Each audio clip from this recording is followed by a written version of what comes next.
Hello everybody, welcome. Active and passive voice पर बात हो रही थी। एक्टिव एंड पैसिव वॉइस में लास्ट क्लास में हमने देखा था कि एक तो एजेंट को ओमिट करते हैं, एजेंटलेस पैसिव कब बनाते हैं, पैसिव वॉइस के सेंटेंस में कब हम एजेंट को मेंशन नहीं करते, है ना।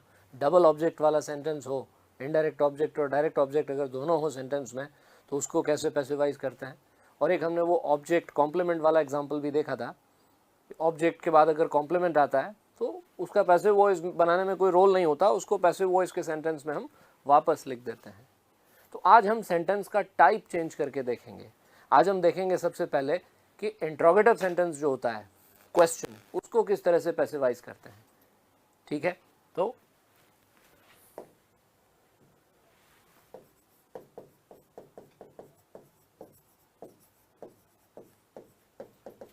एक्टिव एंड पैसिव वॉइस में इंट्रोगेटिव सेंटेंस का पैसिव किस तरह से बनता है।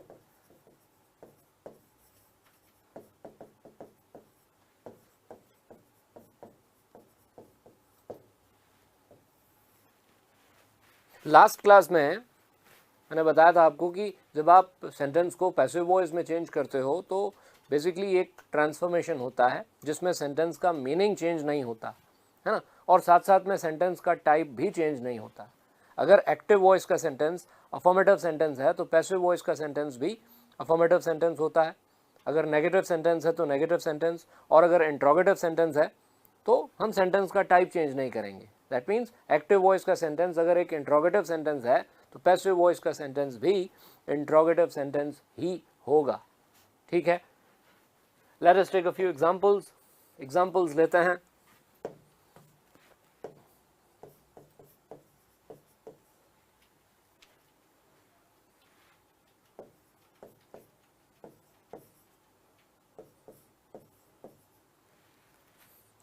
Have all of you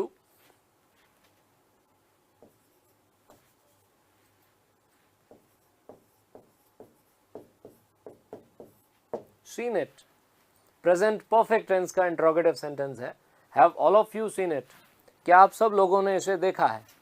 क्या आप सब लोग इस चीज को देख चुके हैं? Have all of you seen it. तो इसमें सबसे पहले वो तीन एलिमेंट्स एस, वी और ओ, वो तो हमें आइडेंटिफाई करने ही पड़ेंगे, है ना। तब इस सेंटेंस में सब्जेक्ट है ऑल ऑफ यू, वर्ब है हैव सीन, ऑब्जेक्ट है इट। ठीक है ना, ये प्रेजेंट परफेक्ट टेंस है। और प्रेजेंट परफेक्ट टेंस की पैसिव फॉर्म क्या होती है? प्रेजेंट परफेक्ट टेंस को जब पैसिव वॉइस में लिखते हैं तो कुछ इस तरह से, हैज, हैव, उसके बाद में बीन, उसके बाद में वर्ब की थर्ड फॉर्म, हैज बीन और हैव बीन के बाद वर्ब की थर्ड फॉर्म। ठीक है ना। तो अब सेंटेंस हमें वापस इंट्रोगेटिव ही बनाना है। हाँ, इंट्रोगेटिव सेंटेंस का स्ट्रक्चरल आइडेंटिफिकेशन क्या होता है? सेंटेंस इंट्रोगेटिव कब कहलाता है? जब उसमें हेल्पिंग वर्ब पहले हो, सब्जेक्ट उसके बाद में लिखा जाए, है ना। तो फर्स्ट हेल्पिंग वर्ब जो होती है, जब आप इंट्रोगेटिव सेंटेंस फॉर्म करते हैं तो जो फर्स्ट हेल्पिंग वर्ब होती है उसे सब्जेक्ट से पहले लिखा जाता है ना। अब आपका सब्जेक्ट चेंज हो जाएगा, अब आपका सब्जेक्ट होगा इट। यहाँ पे आपका सब्जेक्ट था all of you, passive voice में जो ऑब्जेक्ट था वो सब्जेक्ट बन जाएगा, तो it will be your new subject. It आपका नया सब्जेक्ट होगा। इट के साथ हैज का यूज होता है, तो सेंटेंस आपका हैज से स्टार्ट होगा, हैज इट बीन, है ना। पहले फर्स्ट हेल्पिंग वर्ब, फिर उसके बाद सब्जेक्ट, फिर उसके बाद सेकंड हेल्पिंग वर्ब और मेन वर्ब। ठीक है ना। तो has it been seen by all of you, जो ये सब्जेक्ट है इसका एजेंट बना देंगे पैसिव वॉइस में, has it been seen by all of you. क्या ये चीज आप सभी के द्वारा देखी जा चुकी है? Have all of you seen it? Has it been seen by all of you? Active voice और ये इसका passive voice.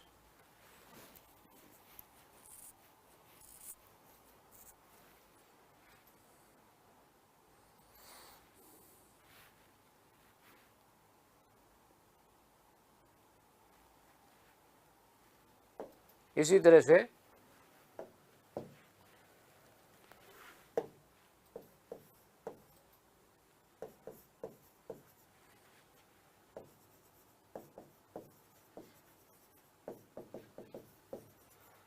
Do you ask questions in the class? Simple present tense का इंट्रोगेटिव सेंटेंस है, do you ask questions in the class? क्या आप class में questions पूछते हैं? क्या आप क्लास में सवाल पूछते हैं? Do you ask questions in the class?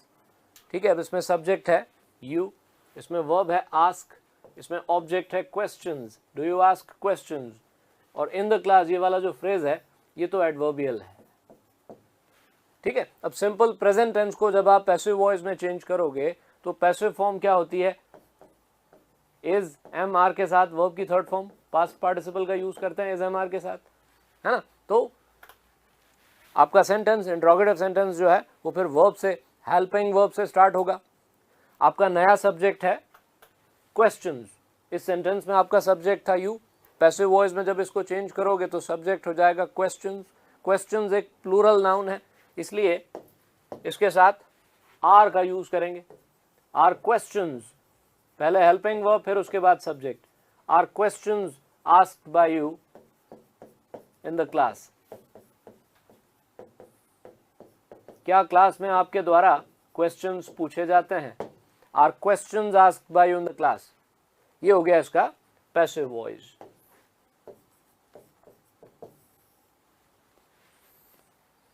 Do you ask questions in the class? Are questions asked by you in the class?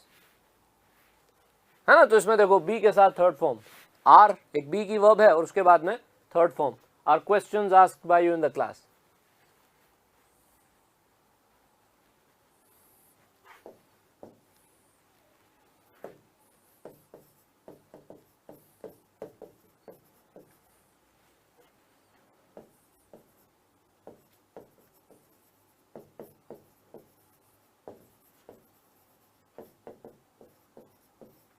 Did John answer your question? Did John answer your question? क्या John ने तुम्हारे सवाल का जवाब दिया था? क्या John ने तुम्हारे क्वेश्चन का आंसर दिया था? Did John answer your question? Subject है इसमें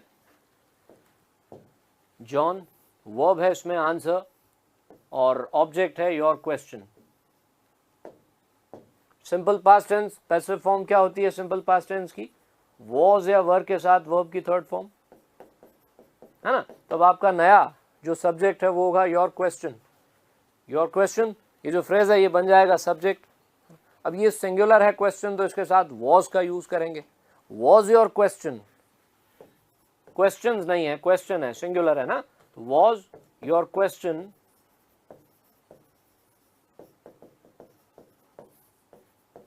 आंसर्ड बाय जॉन?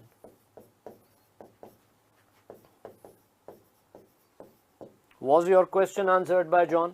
क्या तुम्हारे सवाल का जवाब जॉन के द्वारा दिया गया था? Did John answer your question? Was your question answered by John?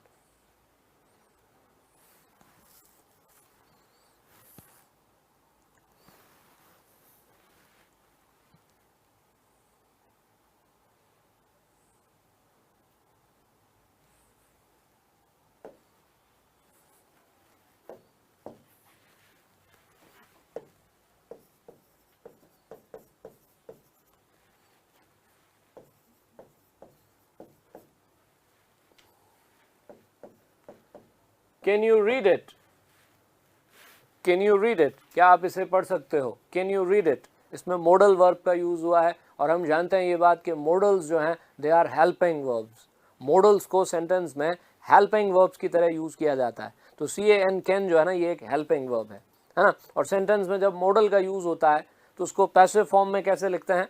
modal plus B plus third form, है ना। तो can plus B plus third form, ये इसकी पैसिव फॉर्म हो जाएगी। तो कैन यू रीड इट, ये सेंटेंस तो है एक्टिव वॉइस का, ठीक है। इसमें सब्जेक्ट है यू, इसमें वर्ब है रीड, इसमें इट ऑब्जेक्ट है,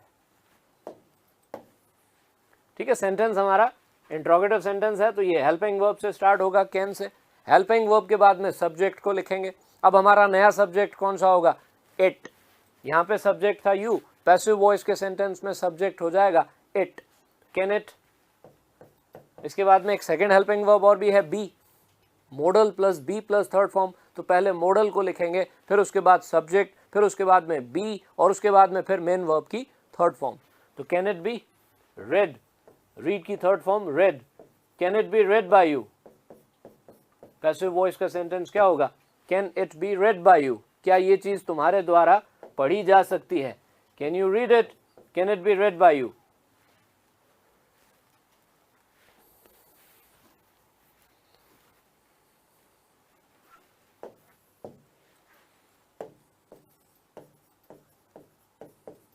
Should he do all the work? Should he do all the work? क्या उसे वो सारा काम करना चाहिए? Should he do all the work?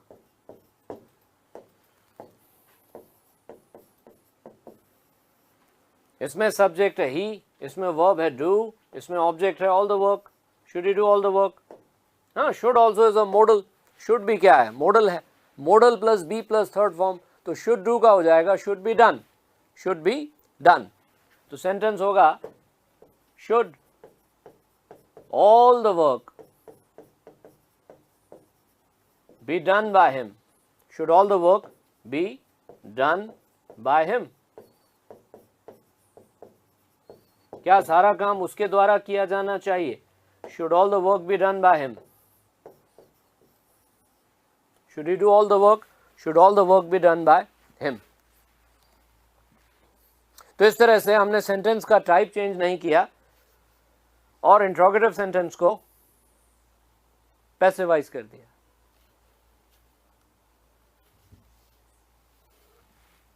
अब अगर sentence WH word what, when, where, why वाला इंट्रोगेटिव सेंटेंस हो तो उसका क्या करना है? उसको किस तरह से पैसिवाइज करना है?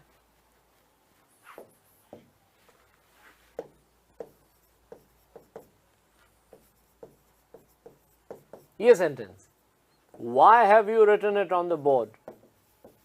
Why have you written it on the board? तुमने ये चीज बोर्ड पर क्यों लिखी है? Why, WH word. Why have you written it on the board? अब हमें इसको पैसिव वॉइस में चेंज करना है.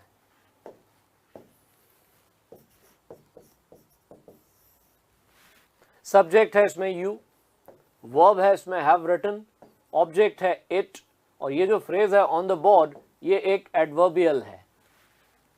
ठीक है. प्रेजेंट परफेक्ट टेंस है ये, है ना. प्रेजेंट परफेक्ट टेंस की पैसिव फॉर्म क्या होती है? Has, have plus been plus third form. ठीक है. सेंटेंस तो वाई से ही स्टार्ट होगा. WH वर्ड वाई, है ना. ये एक इंट्रोगेटिव एडवर्ब है, इसको तो वापस लिखेंगे, है ना. अब वाई के बाद में, WH वर्ड के बाद में पहले फर्स्ट हेल्पिंग वर्ब, फिर उसके बाद सब्जेक्ट. ठीक है ना. तो फर्स्ट हेल्पिंग वर्ब कौन सी होगी? आपका सब्जेक्ट कौन सा होगा? आपका सब्जेक्ट होगा इट. एक्टिव वॉइस में सब्जेक्ट था यू, पैसिव वॉइस में सब्जेक्ट हो जाएगा इट. इट सिंगुलर सब्जेक्ट है तो हैज का यूज करेंगे. Has been plus third form. Has been written.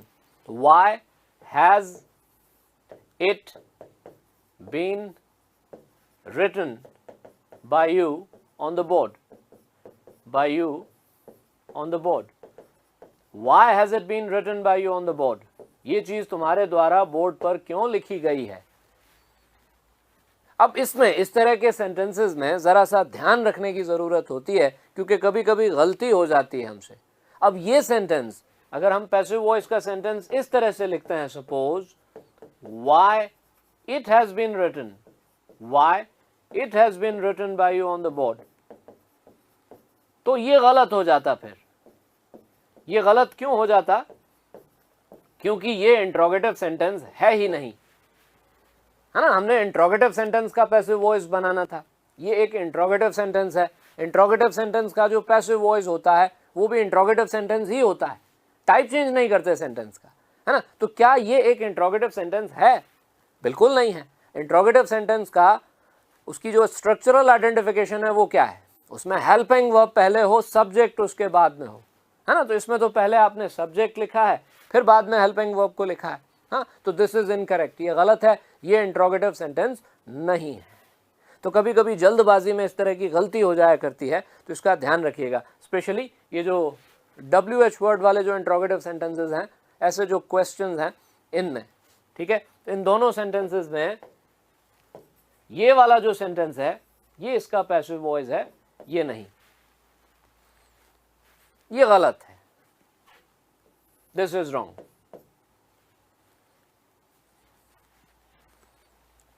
तो इसका एक स्ट्रक्चर जो है वो हम याद रख सकते हैं.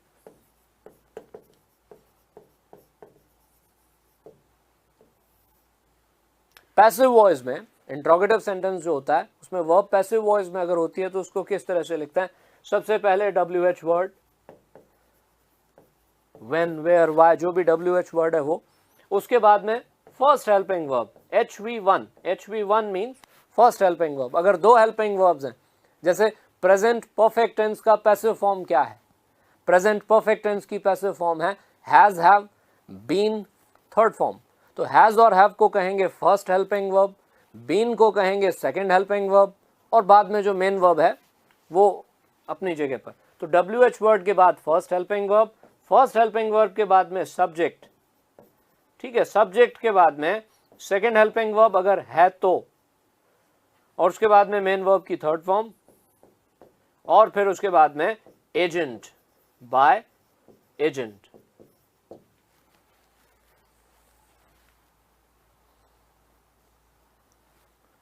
अब ये सेकंड हेल्पिंग वर्ब का ऐसा है कि जैसे सिंपल प्रेजेंट टेंस है, सिंपल पास्ट टेंस है, तो सिंपल प्रेजेंट टेंस और सिंपल पास्ट टेंस का अगर आप पैसिव फॉर्म देखेंगे तो उसमें सिर्फ एक ही हेल्पिंग वर्ब होती है, इज, एम, आर, और उसके बाद में वर्ब की थर्ड फॉर्म. सिंपल पास्ट में वॉज या वर, उसके बाद में थर्ड फॉर्म. लेकिन present perfect tense, present continuous tense, simple future tense, इन टेंसेस को अगर देखें तो इनमें दो हेल्पिंग वर्ब्स होती हैं. तो जहां दो हेल्पिंग वर्ब्स हैं वहां क्या करना है? पहले फर्स्ट हेल्पिंग वर्ब, फिर उसके बाद में सब्जेक्ट, फिर उसके बाद सेकंड हेल्पिंग वर्ब. और जहां सेकंड हेल्पिंग वर्ब नहीं है तो कोई बात नहीं, वहां फर्स्ट हेल्पिंग वर्ब, उसके बाद सब्जेक्ट, उसके बाद में सीधा मेन वर्ब की थर्ड फॉर्म. और WH वर्ड, अगर आपका क्वेश्चन जो है वो WH वर्ड वाला क्वेश्चन नहीं है, सपोज जैसे पहले हमने जो एग्जांपल लिए थे स्टार्टिंग में, हेल्पिंग वर्ब से स्टार्ट होने वाले क्वेश्चंस थे, तो WH वर्ड का यूज नहीं करेंगे. बाकी का स्ट्रक्चर यही रहेगा. अगर WH वर्ड है तो पहले WH वर्ड, उसके बाद में फिर हेल्पिंग वर्ब. अगर WH वर्ड नहीं है तो पहले हेल्पिंग वर्ब, फिर उसके बाद में सब्जेक्ट, और फिर ये स्ट्रक्चर. तो इस तरह से एक इंट्रोगेटिव सेंटेंस को पैसिव वॉइस में लिखा जाता है.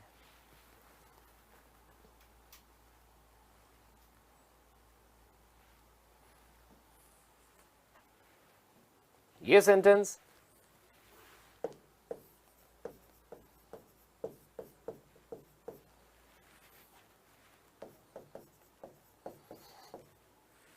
when did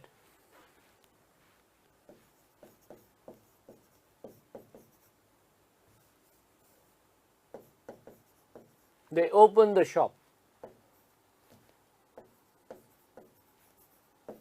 simple past tense का इंट्रोगेटिव सेंटेंस है when did they open the shop? उन्होंने वो शॉप कब ओपन किया था? उन्होंने वो शॉप कब ओपन की थी? when did they open the shop?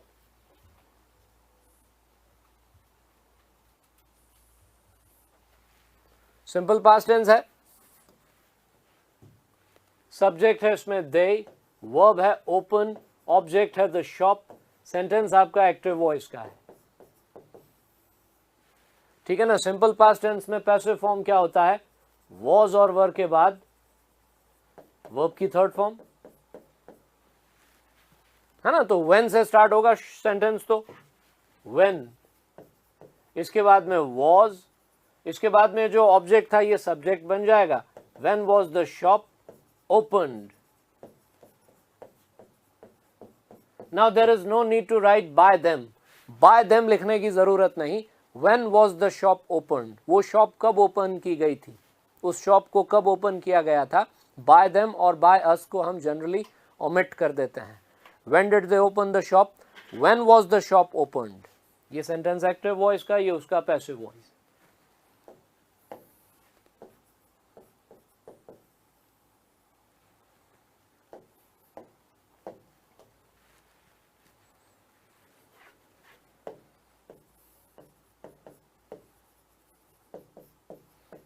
Why are you doing it now? Why are you doing it now? तुम ये काम अभी क्यों कर रहे हो? Why are you doing it now? Subject है इसमें you, वर्ब है doing, are doing, ऑब्जेक्ट है it, और now जो है ये एक एडवर्बियल है. Why are you doing it now? तो सेंटेंस तो why से स्टार्ट होगा.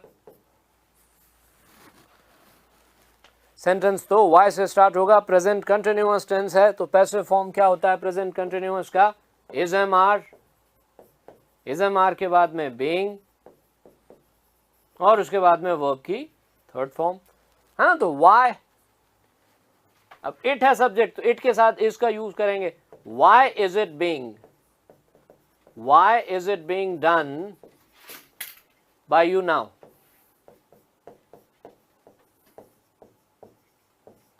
Y is it being done by you now, is पहले इट बाद में। अगर इसको गलती से ऐसे लिख दिया वाई इट इज तो ये गलत हो जाता है, why it is being done by you नहीं, why is it being done by you, why it is being done by you now ऐसे लिखेंगे तो ये गलत हो जाता है, क्योंकि ये इंट्रोगेटिव सेंटेंस है ही नहीं,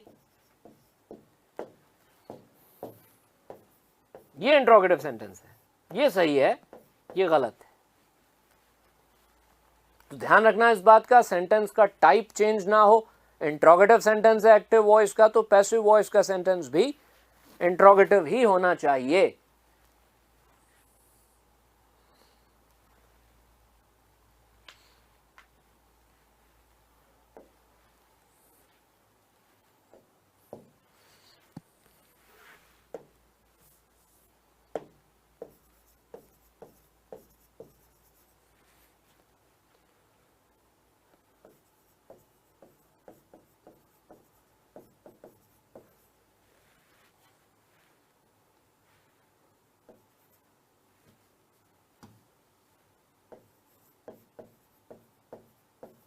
ये sentence, who has broken the glass, who has broken the glass, वो ग्लास किसने तोड़ा है, प्रेजेंट परफेक्ट टेंस का क्वेश्चन है, who has broken the glass. ठीक है, तो देखते हैं इसका एनालिसिस करते हैं। इसमें वर्ब तो है ये हैज ब्रोकन, इसमें ऑब्जेक्ट है ये the glass, what about the subject, where is the subject, इस सेंटेंस का सब्जेक्ट कहाँ है। आप कह रहे हैं who has broken the glass, verb नजर आ रही है सेंटेंस में, ऑब्जेक्ट भी दिखाई दे रहा है, सब्जेक्ट कहाँ इस सेंटेंस का। एक्चुअली क्या होता है कि जिस तरह से व्हाट और होम का आंसर, व्हाट का आंसर और होम का आंसर ऑब्जेक्ट होता है ना, उस तरह से हु का जो आंसर होता है वो सब्जेक्ट होता है। हु, कौन, किसने। हु को जब हम इस तरह से सेंटेंस में यूज करते हैं क्वेश्चन पूछने के लिए, तो हु का जो आंसर होता है, हु का जो उत्तर होता है वो सब्जेक्ट होता है। जिसने ग्लास तोड़ा वो सब्जेक्ट है। आप सवाल पूछ रहे हैं ग्लास किसने तोड़ा है, तो जिसने भी ग्लास तोड़ा है वो सेंटेंस का सब्जेक्ट है, वो डूअर है ना। तो हु का जो आंसर है वो सब्जेक्ट है, इसलिए हम हु को सब्जेक्ट मान लेते हैं कि हमारे सेंटेंस का सब्जेक्ट है हु। ठीक है, तो तीनों चीजें अब हो गई हमारे पास, एस, वी और ओ, और ये सेंटेंस हुआ एक्टिव वॉइस। अब हमें इसको चेंज करना है पैसिव में, तो क्या होता है, एक्टिव वॉइस का ऑब्जेक्ट पैसिव वॉइस का सब्जेक्ट बन जाता है, और एक्टिव वॉइस में जो सब्जेक्ट होता है ना उसको पैसिव वॉइस में बाय के साथ लिखते हैं, एजेंट कहते हैं अब उसे, एजेंट, बाय एजेंट। तो ये who has broken the glass, इसकी जगह सपोज मान लीजिए अफर्मेटिव सेंटेंस होता he has broken the glass, he has broken the glass, उसने वो ग्लास तोड़ा है, तो क्या करते, ही को बाय हिम में चेंज कर देते। हाँ, पैसिव वॉइस में ही की जगह क्या लिखते हैं, बाय हिम, तो ही का बाय हिम हो जाता है, तो हु का बाय हुम हो जाना चाहिए। बाय हुम, किसके द्वारा, है ना, क्योंकि ये सब्जेक्ट है और ये पैसिव वॉइस में एजेंट की तरह लिखा जाएगा, तो बाय हुम, है ना। लेकिन क्योंकि ये WH वर्ड है ना, इंट्रोगेटिव सेंटेंस है, तो इसको सेंटेंस के एंड में नहीं लिख सकते। वैसे तो हम क्या करते हैं, एजेंट को कहाँ लिखते हैं, लास्ट में, लेकिन क्योंकि ये WH वर्ड है तो इसे आप स्टार्टिंग में ही लिखेंगे, बाय हुम, बाय हुम। अब ये प्रेजेंट परफेक्ट टेंस है, आपका नया सब्जेक्ट होगा द ग्लास, तो by whom has the glass been broken, by whom has the glass been broken. वो ग्लास किसके द्वारा तोड़ा गया है, किसने वो ग्लास तोड़ा है, वो ग्लास किसके द्वारा तोड़ा गया है, who has broken the glass, by whom has the glass been broken. ठीक है, इसमें भी देखिए बाय हुम, उसके बाद में हैज, उसके बाद में सब्जेक्ट, उसके बाद में फिर बीन का यूज हमने किया है। ठीक है, इसको ऐसे भी लिख सकते हैं, इसको ऐसे भी लिख सकते हैं, who has the glass been broken by? Who has the glass been broken by? By whom has the glass been broken? Who has the glass been broken by? ये भी इसका पैसिव वॉइस का सेंटेंस है और ये भी, दोनों सही हैं। ये मैंने पहले भी एक बार आपको बताया था कि कभी कभी प्रपोजिशन की ज़रूरत पड़ती है क्वेश्चन को कंप्लीट करने के लिए, तो प्रपोजिशन को आप एंड में लिख सकते हैं, ऐसे लास्ट में। तो who has the glass been broken by, by whom has the glass been broken.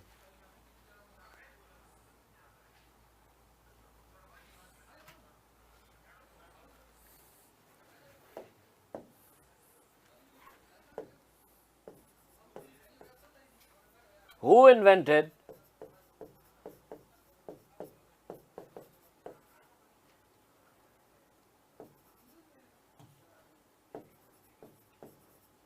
the mobile phone? Who invented the mobile phone? Mobile phone का इन्वेंशन किसने किया था? मोबाइल फोन का आविष्कार किसने किया था? Simple past tense, who invented the mobile phone. तो इसमें भी subject verb object, who subject है, इन्वेंटेड वर्ब है, द मोबाइल फोन आपका ऑब्जेक्ट है, ठीक है ना। तो अब इसमें हु सब्जेक्ट है तो इसको पैसिव वॉइस में या तो ऐसे लिखें बाय हुम, है ना, by whom. Simple past tense है तो इसमें वॉज या वर के साथ थर्ड फॉर्म का यूज करेंगे, तो बाय हुम was the mobile phone invented, by whom was the mobile phone invented. Mobile phone का आविष्कार किसके द्वारा किया गया था? By whom was the mobile phone invented. एक तरीका तो ये है और दूसरा तरीका ये है, who was the mobile phone invented bye. Who was या तो लिखें बाय हुम या हु को आगे लिखें, बाय को पीछे। लेकिन अगर आप ऐसे लिखते हैं तो हु और बाय, हु और by. Who was the mobile phone invented bye.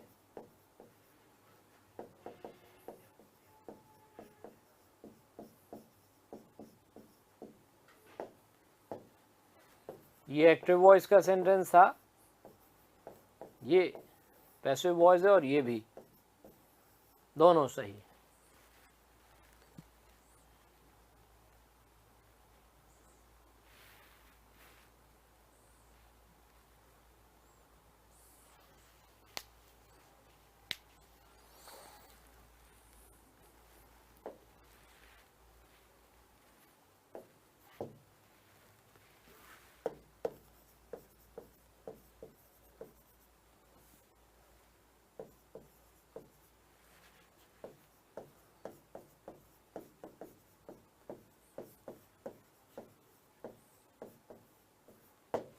Who can solve this puzzle? Who can solve this puzzle? Puzzle means पहेली। इस पजल को कौन सॉल्व कर सकता है? इस पहेली को कौन हल कर सकता है? Who can solve this puzzle? इसमें हमने मॉडल वर्ब का यूज किया है। Who सब्जेक्ट है, can solve ये है वर्ब, this puzzle ये है ऑब्जेक्ट, है ना। तो modal plus B plus third form, can plus B plus third form, ये हो जाएगा can be solved. Can be solved. Who can solve this puzzle? By whom?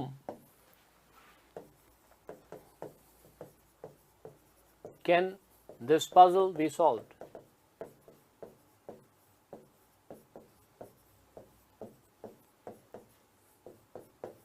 By whom can this puzzle be solved? ये puzzle किसके द्वारा solve किया जा सकता है? पहले by whom, उसके बाद can, उसके बाद सब्जेक्ट, उसके बाद be, उसके बाद थर्ड फॉर्म, ठीक है।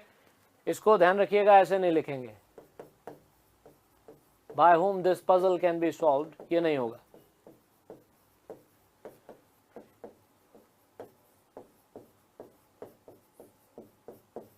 ये गलत है।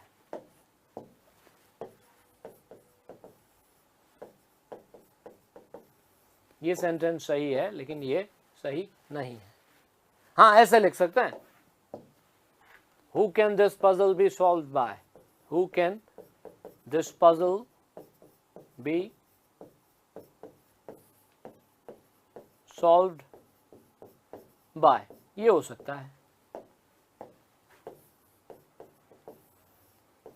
ये भी सही है, लेकिन ये नहीं हो सकता क्योंकि इसमें आपने पहले सब्जेक्ट को लिख दिया फिर उसके बाद में फर्स्ट हेल्पिंग वर्ब, ऐसा नहीं होता। इंट्रोगेटिव सेंटेंस में पहले हेल्पिंग वर्ब को लिखते हैं फिर उसके बाद फर्स्ट हेल्पिंग वर्ब को पहले लिखते हैं फिर बाद में सब्जेक्ट।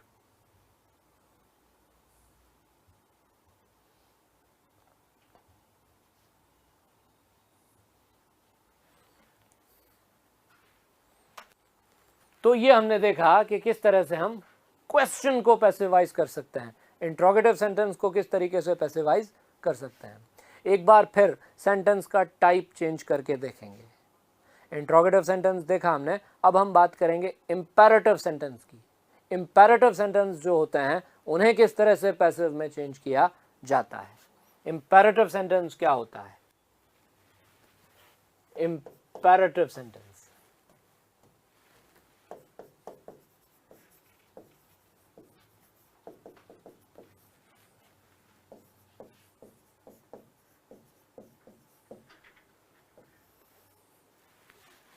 इंपेरेटिव सेंटेंस एक ऐसा सेंटेंस होता है जिसका यूज हम ऑर्डर देने के लिए, रिक्वेस्ट करने के लिए, एडवाइस वगैरह देने के लिए करते हैं।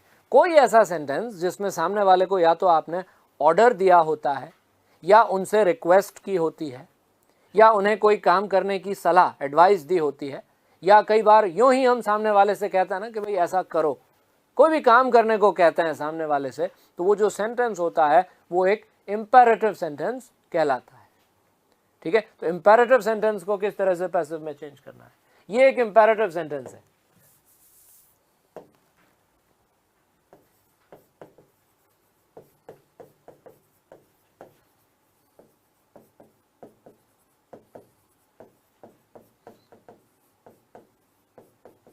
Start the work immediately.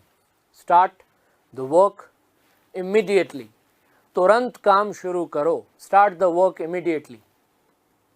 Imperative sentence में खास बात ये होती है कि सेंटेंस का जो सब्जेक्ट होता है ना, ऐसा नहीं कि सब्जेक्ट नहीं होता, ये पहले मैं बता चुका हूँ बात आपको, एक बार फिर जो है वो बता रहा हूँ। इंपेरेटिव सेंटेंस में सब्जेक्ट हिडन होता है, इम्प्लाइड होता है, अंडरस्टूड होता है, छुपा हुआ होता है। बिना सब्जेक्ट का तो सेंटेंस देखिए हो ही नहीं सकता ना। You cannot have a sentence without subject. Subject तो होना चाहिए सेंटेंस में, लेकिन इंपेरेटिव सेंटेंस एक ऐसा सेंटेंस होता है जिसमें सब्जेक्ट बोला या लिखा नहीं जाता, छुपा रहता है। और वो सब्जेक्ट कौन सा होता है? यू, YOU, यू, तुम, आप। ठीक है ना, क्योंकि आप ऑर्डर देते हो, रिक्वेस्ट करते हो, तो किसे देते हो? सामने वाले को। आप एक डायरेक्ट ऑर्डर किसी थर्ड पर्सन को तो दे ही नहीं सकते ना। ऑर्डर किसको दिया जाएगा? सामने वाले को। सामने वाला यानी सेकंड पर्सन, मतलब यू। तो जब आप कहते हो स्टार्ट द वर्क इमीडिएटली, तो इसका मतलब होता है you start the work immediately. ठीक है, तुरंत काम शुरू करो, इसका मतलब आपसे कहा जा रहा है कि आप तुरंत काम शुरू करें, है ना। तो the subject is there but it is hidden. Subject है लेकिन हिडन है। ठीक है, उसको लिखने या बोलने की जरूरत नहीं है। You start the work immediately. तो इसीलिए कहता है इंपेरेटिव सेंटेंस वर्ब से स्टार्ट होता है। ठीक है, अब इसका पैसिव कैसे बनाना है? हमें इसको पैसिव में चेंज करना है, तो किस तरह से करें? देखिए, इंपेरेटिव सेंटेंस को पैसिव वॉइस में चेंज करने के लिए दो तीन तरीके, दो तीन स्ट्रक्चर्स यूज किए जाते हैं। एक तो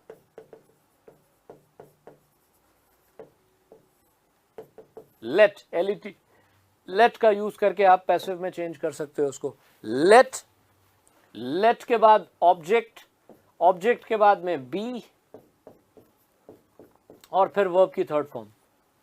let plus object plus B plus third form. ठीक है, अब जैसे सेंटेंस में वर्ब है ये स्टार्ट, तो द वर्क ऑब्जेक्ट है और ये इमीडिएटली आपको पता है ये एक एडवर्बियल है। ठीक है, तो एक तरीका तो ये है। ये नहीं तो इसके अलावा एक स्ट्रक्चर और आप यूज कर सकते हो, ये वाला। You are ordered, you are requested, you are advised. आपको लगे कि ऑर्डर है तो आप कहेंगे यू आर ऑर्डर्ड। आपको लगे कि रिक्वेस्ट है तो आप कहेंगे यू आर रिक्वेस्टेड। आपको लगे कि सलाह दी गई है तो आप कहेंगे you are advised.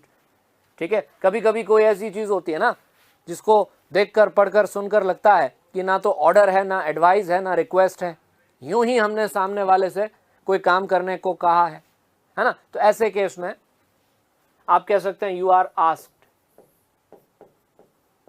You are ordered, you are requested, you are advised, you are asked. कभी कभी क्या होता है, मना करते हैं, इंपेरेटिव सेंटेंस में हमने सामने वाले को कोई काम करने से मना किया होता है कि ऐसा मत करो, है ना। तो ऐसे केस में you are forbidden, you are forbidden. और उसके बाद में कुछ नहीं करना है, उसके बाद में जो इंपेरेटिव सेंटेंस है ना, TO2 टू का यूज करके उसके बाद में इंपेरेटिव सेंटेंस को वापस लिखना है।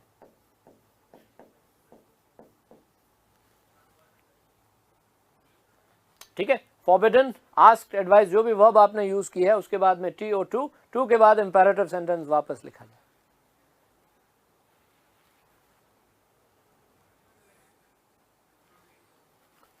और कभी कभी क्या होता है, कभी कभी इंपेरेटिव सेंटेंस को इस तरह से भी पैसिव में चेंज किया जाता है, should plus B plus third form का यूज करके। किसका यूज करके? Should plus B plus third form का यूज करके, शुड बी स्टार्टेड। तो एक तरह से आपके पास में 3 तरीके हो गए किसी इंपेरेटिव सेंटेंस को पैसिव वॉइस में चेंज करने के। एक आप लेट वाला स्ट्रक्चर यूज कर सकते हैं, यू आर ऑर्डर्ड ये वाला स्ट्रक्चर यूज कर सकते हैं, और should be plus third form का यूज भी आप कर सकते हैं।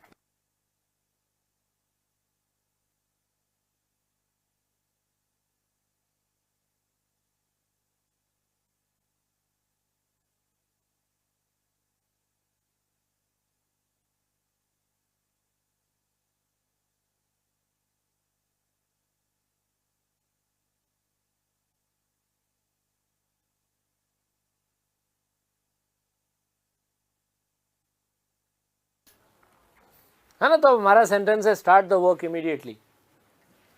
तो स्टार्ट द वर्क इमीडिएटली, इसको मैं वापस यहां लिखता हूं सेंटेंस को।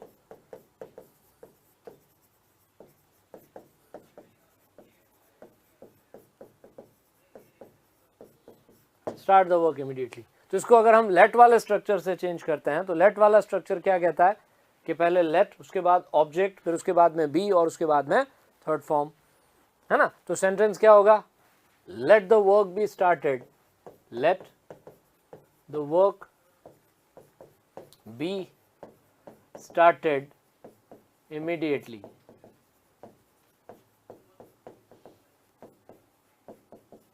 Start the work immediately, late the work be started immediately. ठीक है, एक तरीका तो ये। दूसरा तरीका ये है आपके पास, you are ordered, you are advised, you are requested, है ना। तो इसमें वैसे कोई फर्क नहीं पड़ता, आप उसको ऑर्डर मान सकते हैं, आप उसे रिक्वेस्ट मान सकते हैं, आप उसको एडवाइस भी मान सकते हैं। भाई किसी से काम शुरू करने की रिक्वेस्ट की जा सकती है। अगर आप अपने सबऑर्डिनेट या अपने एम्प्लॉय से बात कर रहे हो, है ना, वो लोग जो आपके यहाँ काम करते हैं, आपके अंडर में काम करते हैं, उनसे कह रहे हो, तो ये ऑर्डर भी हो सकता है। किसी को इस तरह से एडवाइस भी दी जा सकती है और रिक्वेस्ट भी की जा सकती है।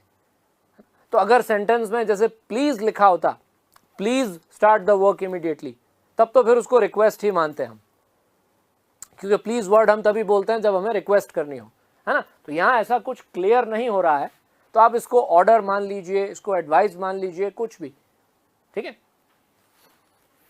ये ऑर्डर हो सकता है वैसे, तो आप कह सकते हैं you are ordered, you are ordered to start the work immediately.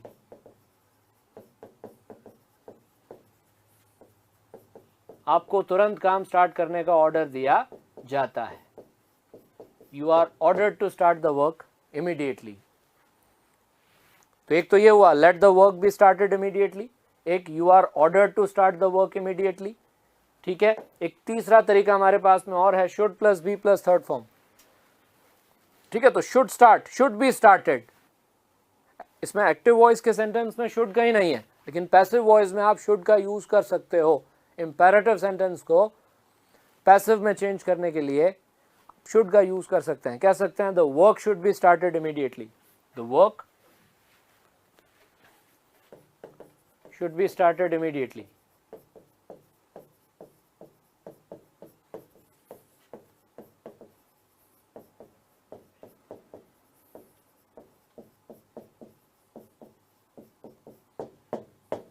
ठीक है ना? तो ये एक एक्टिव वॉइस का सेंटेंस था, इसे हमने पैसिव वॉइस में चेंज किया 3 अलग अलग तरीकों से, और ये तीनों ही सही हैं, ये तीनों ही सही हैं।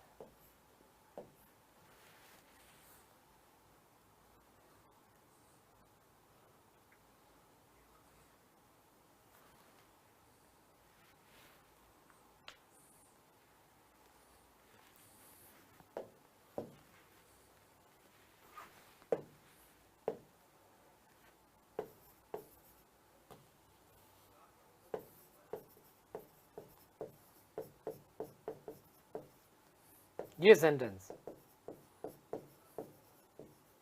Open all the Windows, open all the Windows, सारी खिड़कियां खोल दो, सारी विंडोज खोल दो, ओपन ऑल द विंडोज।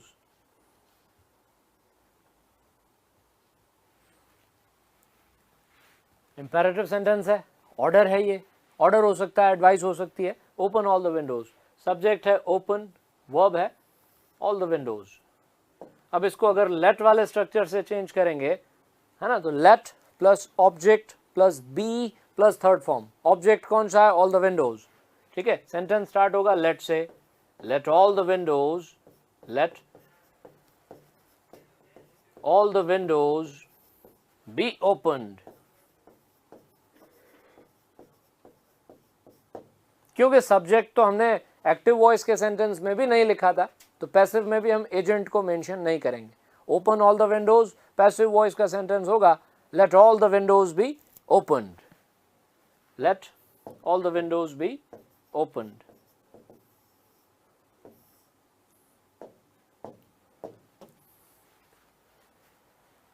आप इसको ये यू आर ऑर्डर्ड वाले स्ट्रक्चर से चेंज कर सकते हो, कह सकते हो you are ordered to open all the windows, you are ordered to open all the windows. आपको सारी विंडोज खोलने का ऑर्डर दिया जाता है। ये भी हो सकता है, और शुड भी थर्ड फॉर्म का यूज भी कर सकते हो, कह सकते हो all the Windows should be open, all the Windows should be open.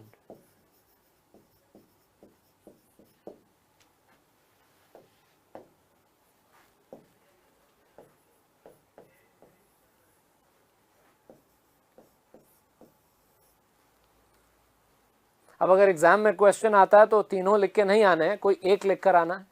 Imperative sentence दिया जाता है इस तरह का, और आपसे कहा जाता है कि इसको पैसिव वॉइस में चेंज करें, तो तीनों में से कोई एक सेंटेंस जो पैसिव वॉइस का है वो आप लिखेंगे। कोशिश कीजिए लेट से बन जाए, ठीक है, और यू आर ऑर्डर्ड वाला स्ट्रक्चर यूज़ कर सकते हैं। ठीक है, ये दो ज़्यादा अच्छे हैं, एक तो लेट वाला स्ट्रक्चर और एक you are ordered you are advise वाला स्ट्रक्चर। तो इन दोनों को याद रख लीजिए। Should plus B plus third form भी होता है, लेकिन बहुत बार हम शुड बी थर्ड फॉर्म का यूज़ नहीं कर पाते सेंटेंस में।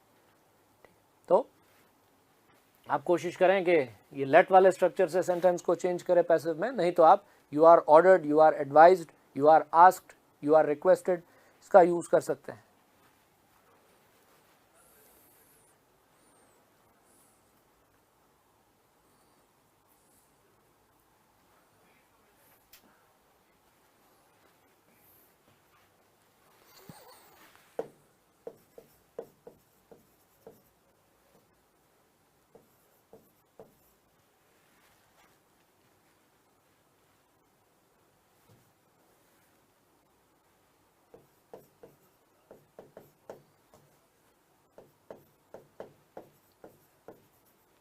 Please do it now.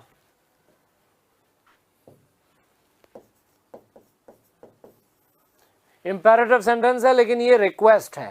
हाँ, प्लीज, आप जब प्लीज बोलते हो या जब आप काइंडली जैसे वर्ड्स का यूज करते हो, तो प्लीज और काइंडली जैसे वर्ड्स उसे रिक्वेस्ट बना देते हैं। प्लीज इस काम को अभी करो, please do it now, it is a request. ठीक है, तो इसमें वर्ब, ऑब्जेक्ट, नाउ एडवर्बियल। अब इसको आप लेट से चेंज कर सकते हो, late it be done now, let it be done now. लेकिन फिर एक होता है ना कि रिक्वेस्ट, मतलब हम एक रिक्वेस्ट की तरह कह रहे थे उसको, तो रिक्वेस्ट वाला जो भाव है वो इसमें लेट वाले सेंटेंस में नहीं आ रहा। Late it be done now गलत नहीं है सेंटेंस, लेकिन एक ज्यादा अच्छा तरीका यहाँ ये हो सकता है, यू आर रिक्वेस्टेड, क्योंकि हम कन्वे कर रहे हैं कि भाई हम रिक्वेस्ट कर रहे हैं, सामने वाले से हमने जो बात कही है वो रिक्वेस्ट करते हुए कही है कि प्लीज आप इस काम को अभी करें। तो पैसिव वॉइस के सेंटेंस में भी वो रिक्वेस्ट वाला जो सेंस है वो कन्वे होना चाहिए। तो ज्यादा अच्छा सेंटेंस ये वाला होगा, you are requested, you are requested to do it now, please do it now, let it be done now, you are requested to do it now, you are requested to do it now।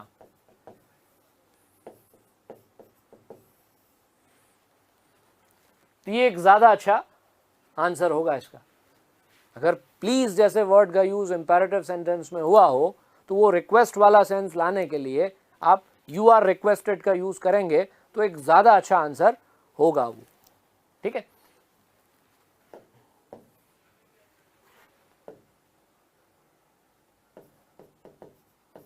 अब जरा इस sentence को change करके देखिए, listen carefully, ध्यान से सुनो, listen carefully. इस सेंटेंस को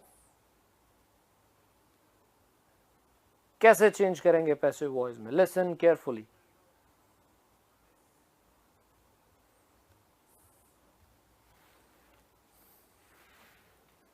लिसन वर्ब है, केयरफुली क्या है, केयरफुली एक एडवर्ब है, वर्ब है, एडवर्ब है। ऑब्जेक्ट कहाँ है, पैसिव वॉइस बनता है ऑब्जेक्ट से, तो इस सेंटेंस में ऑब्जेक्ट नहीं है, देखिए, है ना। तो अब देखो, अगर इसको लेट वाले स्ट्रक्चर से चेंज करने की कोशिश करें, इस इंपैरेटिव सेंटेंस को अगर लेट वाले स्ट्रक्चर की मदद से पैसिव वॉइस में चेंज करने की कोशिश करें तो क्या होगा, हो पाएगा चेंज या नहीं। लेट वाला स्ट्रक्चर क्या कहता है, इसको ऑब्जेक्ट की जरूरत है, स्ट्रक्चर को let plus object plus B plus third form, let object be third form. तो लेट से तो पैसिव तब बना पाएंगे जब इंपैरेटिव सेंटेंस में एक ऑब्जेक्ट होगा, ऑब्जेक्ट तो है ही नहीं। तो ऐसा इंपैरेटिव सेंटेंस जिसमें ऑब्जेक्ट नहीं है, वैसे तो क्या होता है, वैसे तो ऑब्जेक्ट के बगैर पैसिव बनता नहीं। जिस वर्ब के बाद ऑब्जेक्ट नहीं है, जो इंट्रांजिटिव वर्ब है, जो वर्ब ऑब्जेक्ट नहीं लेती, उस वर्ब को पैसिव फॉर्म में चेंज नहीं कर सकते, ये एक फैक्ट है। आप सिर्फ उन्हीं वर्ब्स को पैसिव फॉर्म में बदल सकते हैं जिन वर्ब्स के बाद एक ऑब्जेक्ट होता है। ठीक है, तो लेट वाला स्ट्रक्चर तो यहां काम नहीं आएगा इस सेंटेंस के लिए, लेकिन इसको you are ordered, you are advised, वो वाला स्ट्रक्चर यूज करके चेंज कर सकते हैं। क्योंकि वो जो स्ट्रक्चर है ना, यू आर ऑर्डर्ड और यू आर एडवाइज्ड वाला, उसमें हमें क्या करना है, ये वाली वर्ब को पैसिव फॉर्म में चेंज नहीं करना है। उसमें ऑलरेडी वो ऑर्डर या रिक्वेस्ट या एडवाइस जो भी वर्ब यूज कर रखी है ना, पहले से पैसिव फॉर्म में कर रखी है, you are ordered, you are advised, है ना। तो वो वाला जो स्ट्रक्चर है यू आर वाला, उसे हर तरह के इंपैरेटिव सेंटेंस के लिए यूज कर सकते हो, चाहे इंपैरेटिव सेंटेंस में ऑब्जेक्ट हो या ना हो। वो you are ordered, you are advised वाला स्ट्रक्चर जो है वो हर जगह काम आएगा। लेट वाला स्ट्रक्चर हर जगह काम नहीं आएगा। देखो, let plus object plus B plus third form, ये स्ट्रक्चर आप सिर्फ तब यूज कर पाएंगे जब इंपैरेटिव सेंटेंस एक्टिव वॉइस वाला जो है उसमें एक ऑब्जेक्ट हो। अगर एक्टिव वॉइस वाले इंपैरेटिव सेंटेंस में ऑब्जेक्ट नहीं है तो लेट वाले स्ट्रक्चर से उसको चेंज नहीं कर सकते। तो इसको नहीं कर सकते, तो इसको ऐसे चेंज कर देते हैं, यू आर। अब यू आर ऑर्डर्ड या यू आर एडवाइज्ड, ध्यान से सुनने की आमतौर पर सलाह दी जाती है। आपको लग रहा है कि कोई आपकी बात को ध्यान से नहीं सुन रहा है या किसी और की बात ध्यान से नहीं सुनी जा रही है, तो आप उन्हें इस तरह से एडवाइस करते हैं कि ध्यान से सुनिए। तो आप कह सकते हैं यू आर एडवाइज्ड। वैसे इसमें ऑर्डर लिखने से कोई गलत नहीं हो जाएगा, यू आर ऑर्डर्ड भी हो सकता है। यू आर एडवाइज्ड ज़्यादा अच्छी वर्ब जो है वो काम में लेनी चाहिए, you are advised to listen carefully.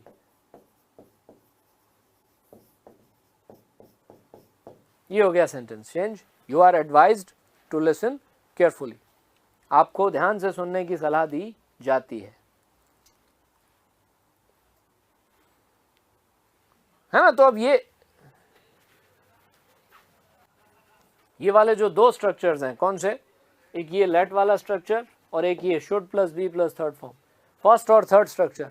Imperative sentence के लिए, इंपेरेटिव सेंटेंस को पैसिव में चेंज करने के लिए फर्स्ट स्ट्रक्चर और थर्ड स्ट्रक्चर ये तभी यूज हो पाएगा जब सेंटेंस में एक ऑब्जेक्ट हो। अगर इंपेरेटिव सेंटेंस में ऑब्जेक्ट नहीं है तो फिर इन दोनों स्ट्रक्चर्स का यूज नहीं कर पाएंगे, फिर सिर्फ ये वाला स्ट्रक्चर ही काम आएगा, यू आर ऑर्डर्ड। और ये वाला स्ट्रक्चर हर जगह काम आएगा, चाहे इंपेरेटिव में ऑब्जेक्ट हो, एक्टिव वॉइस के सेंटेंस में ऑब्जेक्ट हो या ना हो। हाँ, you can always use this structure, इस स्ट्रक्चर का आप हमेशा यूज कर सकते हैं।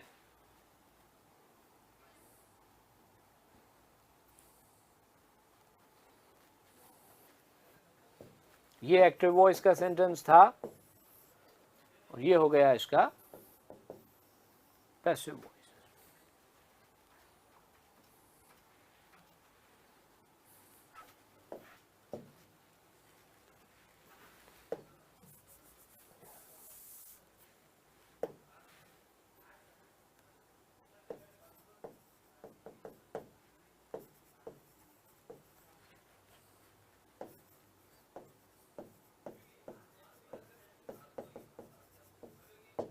Wait here for some time, यहाँ थोड़ी देर इंतज़ार करें। Wait here for some time, इसमें वेट वर्ब है, हेयर एडवर्बियल है, और ये वाला जो फ्रेज है ना फॉर सम टाइम, ये भी एक एडवर्बियल है। टाइम बताने वाले जो एक्सप्रेशंस होते हैं वो एडवर्बियल्स ही होते हैं। Wait here for some time, यहाँ थोड़ी देर वेट करें। ऑब्जेक्ट कहाँ है? ऑब्जेक्ट तो है ही नहीं, है ना। तो इंपेरेटिव सेंटेंस में ऑब्जेक्ट नहीं है, मतलब फर्स्ट और थर्ड स्ट्रक्चर यूज नहीं हो पाएंगे। लेट वाला स्ट्रक्चर यूज नहीं हो पाएगा, शुड भी थर्ड फॉर्म भी यूज नहीं हो पाएगा। यू आर, कभी कभी लगता है ना कि ये चीज ना तो ऑर्डर है, ना एडवाइस है, हाँ, ना रिक्वेस्ट है, तो आप वहां आस्क का यूज कर सकते हैं। कहा जाता है, आपसे यहाँ थोड़ी देर वेट करने को कहा जाता है। वैसे आप इसको रिक्वेस्ट की तरह भी ट्रीट कर सकते हो, कृपया यहाँ थोड़ी देर इंतजार करें। भले प्लीज नहीं लिखा है, भले एक्टिव वॉइस के सेंटेंस में प्लीज का यूज नहीं कर रखा है, फिर भी हम इसे रिक्वेस्ट मान सकते हैं। कह सकते हैं you are requested to wait here for some time, you are asked to wait here for some time. आपसे यहां थोड़ी देर इंतजार करने को कहा जाता है। You are asked to wait here for some time.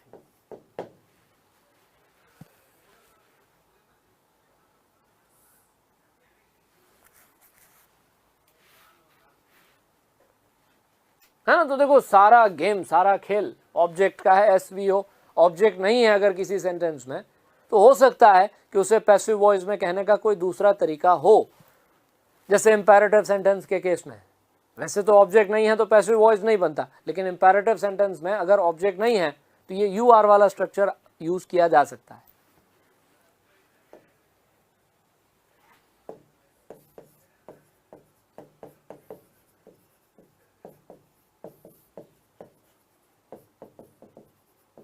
Don't waste your time, अपना टाइम वेस्ट मत करो, अपना समय बर्बाद मत करो। डोंट वेस्ट योर टाइम,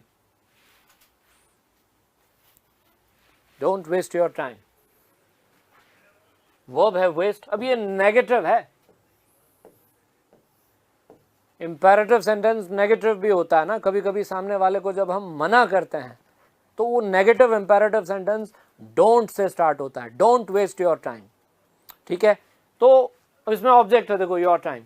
तो अगर आप नेगेटिव इंपेरेटिव सेंटेंस को चेंज करते हो लेट वाले स्ट्रक्चर से, तो नॉट का यूज फिर इसमें करना पड़ेगा। Let plus object plus not plus B plus third form.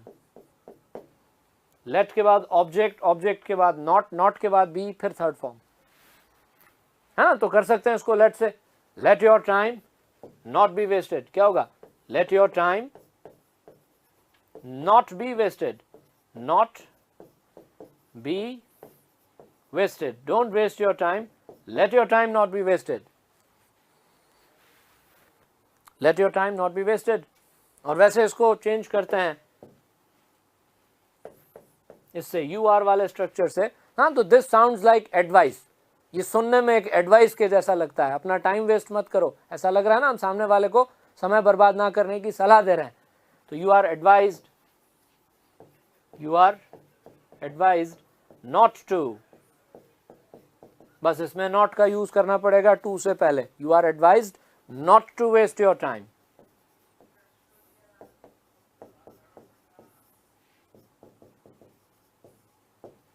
You are advised not to waste your time.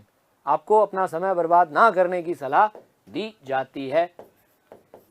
Active voice, ये इसका पैसिव वॉइस और ये भी इसका पैसिव वॉइस.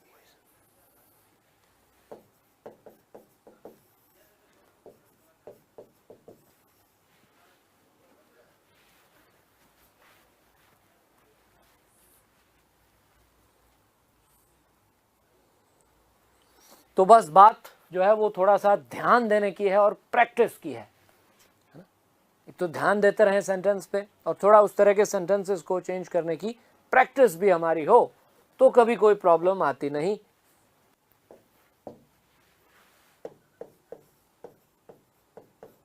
डोंट टॉक, बात मत करो. Don't talk. जैसे किसी क्लासरूम में एक टीचर अपने स्टूडेंट से कह सकता है कि बातचीत मत करो, डोंट टॉक, है ना. अब देखो इसमें ऑब्जेक्ट नहीं है, टॉक एक वर्ब है और ऑब्जेक्ट नहीं है उसके बाद में, मतलब इसको लेट वाले स्ट्रक्चर से चेंज नहीं कर सकते, है ना. तो यू आर, अब ये तो एक ऑर्डर हो गया. अगर कोई टीचर अपने स्टूडेंट से क्लास में कहता है कि बात मत करो, तब तो ये एक ऑर्डर ही है. You are ordered not to talk. You are ordered not to talk.